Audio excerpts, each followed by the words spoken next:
Kayamkulam service സഹകരണ bank പൊതുയോഗം നടത്തി. പരീക്ഷാ വിജയികൾക്ക് ക്യാഷ് അവാർഡ് ദാനം, മൊമന്റോ വിതരണം എന്നിവയും നടത്തി.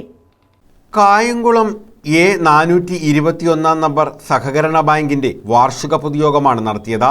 ബാങ്ക് പ്രസിഡന്റ് കെ ഹരികുമാർ അധ്യക്ഷത വഹിച്ചു.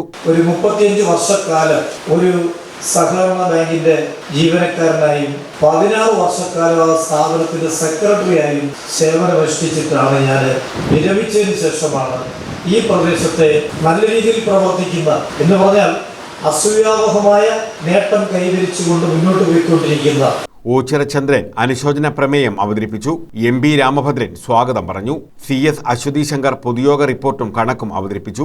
S Jayadevan Pillai, S Binu, S Radhakrishna Menon, A Abdul Rahim, S Swapna, M Rajesh, വിനീത തുടങ്ങിയവർ പങ്കെടുത്തു. SSLC +2 പരീക്ഷകളിൽ മികച്ച വിജയം നേടിയ സഹകാരികളുടെ മക്കൾക്ക് ക്യാഷ് അവാർഡും മൊമന്റോയും വിതരണം ചെയ്തു.